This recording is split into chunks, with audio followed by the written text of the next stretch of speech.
চলে আসলাম নতুন একটা খাবার নিয়ে। এই খাবারটা যে বানাইতে এত সহজ, এত কম জিনিসেই বানানো যায়। আগে যদি জানতাম আমি 1 টাকাও কিনা খাইতাম না, এই বানাইয়েই খাইতাম। তো তার জন্য নিচ্ছি আমি এখানে 2 কাপ পরিমাণ ময়দা আর নিচ্ছি 2-3 চামচ ঘি। তোমরা ঘিটা নিলে খুব ভালো, না হলে সাদা তেলও নিতে পারো।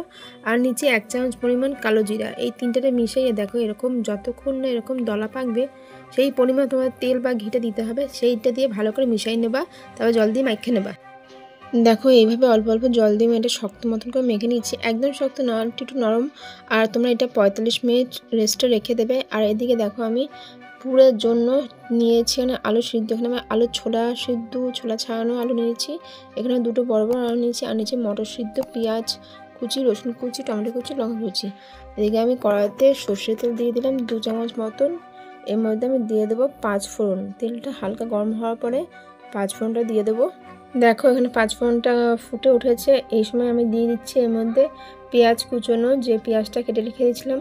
আর এটা বলে দিই, বড় সাইজের একটা পেঁয়াজ, আর ছোট মিডিয়াম নাও, তাহলে 2-3টে পেঁয়াজ হবে। এই পেঁয়াজটা একটু হালকা লাল লাল হয়ে গেলে এর মধ্যে আমি দিয়ে দেব অন্য সব যা যা কেটে রেখেছিলাম সেইগুলো। দেখো হালকা নাড়িয়ে চাড়িয়ে যখন হালকা লাল হবে তখন তোমরা দিয়ে দেবে। একদম ভাজা ভাজা কোনো দরকার নেই।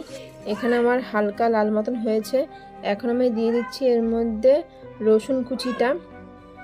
তোমরা ইচ্ছে করলে রসুন কুচিটা কুচিয়ে না নিয়ে বেটেও নিতে পারো, আদা লঙ্কা আর রসুন একসাথে করে। আমি এখানে দেখো আদা কুচি টমেটো কুচি দুটোই দিয়ে দিচ্ছি।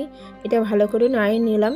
আর একদম নরম হওয়ার দরকার নেই। এর মধ্যেই দিয়ে দেবে তোমরা নুন। তোমরা অবশ্যই জানো টমেটোর মধ্যে নুন না দিলে টমেটো কখনোই নরম হয় না। তো দিয়ে দিলাম নুন। আর নুনটা দেওয়ার সময় নিজেদের আন্দাজ মতন দিও। আমি এখানে 1 চামচের একটু বেশি নুন দিচ্ছি, তোমরা বুঝে শুনে দিও। আমি একটু এমনি কিপটা, অল্পই রান দিই, অল্পই নুন দিই। আর দিচ্ছি দেখো এখানে বড় চামচের 1 চামচ হলুদ। আর দিচ্ছি আদা বাটা 1 চামচ। তোমরা এখানে প্রথমে বললাম যে আদাটা আর রসুনটা একসাথে বেটে নিতে পারো। তারপর নিলাম এটা ভালো করে মিশিয়ে নিয়ে এর মধ্যে এই সময় তোমরা দিয়ে দেবা বাদবাকি মশলা। আমি দিচ্ছি দেখো ধনে গুঁড়ো, জিরে গুঁড়ো, আর তোমরা এখানে দিতে পারো শুকনো লঙ্কা গুঁড়া, কাশ্মীর গুঁড়া লঙ্কা। আমি এখানে এমনি শুকনো লঙ্কা গুঁড়ো দিলাম 2 চামচ, একটু ঝাল ঝাল হবে। দেখো এটা আমি মশলাগুলো দিয়ে এর মধ্যে অল্প, খুবই অল্প, যাতে মশলা পুড়ে না যায় সেই জন্য আমি দেবো জল। জলটা দিয়ে একটু চেপে চেপে ভালো করে নেব মশলাগুলোরে। এরপরে দিয়ে দেবো মটর সিদ্ধগুলো। মটরের জায়গায় তোমরা ছোলা বা বাদামও দিতে পারো, মটরও দিতে পারো। আর দিয়ে দিলাম সিদ্ধ করা আলুর টুকরাগুলো। এগুলো দিয়ে সব ভালো করে মিশিয়ে নেবো ঝাঁকা নাকা করে। একটু মিশিয়ে নেওয়ার সময় তোমরা অবশ্যই খেয়াল রাখবা যাতে গ্যাসের আগুনটা বেশি না থাকে, নিচ থেকে পুড়ে না যায়, আর আলুগুলো একদম ভেঙে না যায়, যেন একটু গোটা গোটা থাকে, একটু মাখা মাখা হয়। আর এই সময় দিয়ে দেবো টমেটো কেচাপ। তোমরা যদি টমেটো কেচাপ না দিতে চাও তো কোনো সমস্যা নেই, দিও না। আমার ভালো লাগে খেতে তাই আমি দিছি, তোমাদের ব্যক্তিগত ব্যাপার বাবা, তোমরা দেবা কি দেবা না। এবার আমি এর মধ্যে দিয়ে দিলাম একটু গরম মশলা। গরম মশলাটা অবশ্যই দেবা, কারণ গরম মশলাটা একটু স্বাদটা অন্যরকম লাগে। এই পুরের মধ্যে সমস্ত মশলা দেওয়া শেষ। এবার আমি এই পুরটা ভালো করে মিশিয়ে নিয়ে ঠান্ডা হওয়ার জন্য রেখে দেবো। তো বন্ধুরা এতক্ষণ দেখে তোমরা বুঝতেই পেরে গেছো আমি কী বানাচ্ছি।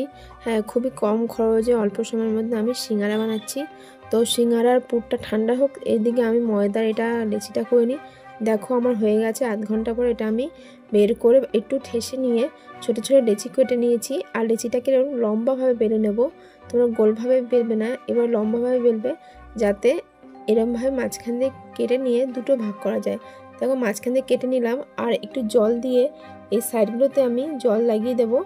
আর এরকম কোনা করে দেখো যেভাবে করছি একটার উপর একটা দিয়ে নে একটা বাটি মতন তৈরি করে নেব। এই বাটির মধ্যে পুরটা দিয়ে নেব। এবারে দেখো আমার পুরো ঠান্ডা হয়ে গেছে। আর একটু আঙুল দিয়ে চেপে দুদিকটা দিয়ে আটকে নিয়ে একটা কোনা মতন করে নিচ্ছি। এইভাবে তোমরা খুব সহজেই করতে পারবে, একবার ভালো করে দেখে নাও। দেখো এইভাবে আঙুল দিয়ে চেপে দিচ্ছি, এইভাবে আঙুল তোমরাও চেপে চেপে নেবে। আর জল দিয়ে প্রথমে তো দিয়েই দিয়েছো, খুব ভালো করে আটকে যাবে। আর যে থালায় সিঙ্গারাগুলো তৈরি করে রাখবে সেই থালায় অল্প ময়দা ছিটিয়ে বা তেল মাখিয়ে রাখবে, যাতে সিঙ্গারাগুলো আটকে না যায়। আর এদিকে দেখো আমি তেল গরম করে নিয়েছি। তেলটা খুব গরম করে নিই, হালকা গরম করে নিয়েছি। খুব গরম করে কি উপর থেকে পুড়ে যাবে আর ভেতরটা হবে না। এভাবে দেখো তেলটা গরম করে আমি এর মধ্যে সিঙ্গারাগুলো দিয়ে দিচ্ছি। আর সিঙ্গারা একটা সাইড হালকা যখন লাল হবে তখন উল্টে দেব। এই সময় গ্যাসের আগুনটা একদম বাড়াতে যাবে না, লো টু মিডিয়াম রাখবে, যাতে আস্তে আস্তে করে হয়। দেখো এদিকে আমার হালকা সিঙ্গারা ওটা উল্টো দিকটা লাল হয়ে গেছে, আমি উল্টে দিলাম। যতক্ষণ না সিঙ্গারাগুলো দু সাইডেই গোল্ডেন ব্রাউন হচ্ছে ততক্ষণ ভেজে নেব। দেখো বন্ধুরা, এদিকে আমার সিঙ্গারা তৈরি হয়ে গেছে, পুরো ভাজা কমপ্লিট। দেখো এগুলো এবার আমি তুলে নিচ্ছি। এই রকম সিঙ্গারা কম খরচে তোমরা বাড়িতে বানিয়ে দেখো কেমন লাগছে। হ্যাঁ, অবশ্যই ভালো লাগলে একটা লাইক কমেন্ট শেয়ার করো। আর আমার চ্যানেলে যারা নতুন তারা আমার চ্যানেলটা সাবস্ক্রাইব করে আমার অবশ্যই পাশে থেকো, যাতে আমার নতুন নতুন রান্নাতে তোমাদের অনেক সাহায্য পাই আর নতুন নতুন রান্না সর্বপ্রথমে তোমাদের কাছে পৌঁছায়। আজকে এই অবধি, দেখা হচ্ছে পরের ভিডিওতে।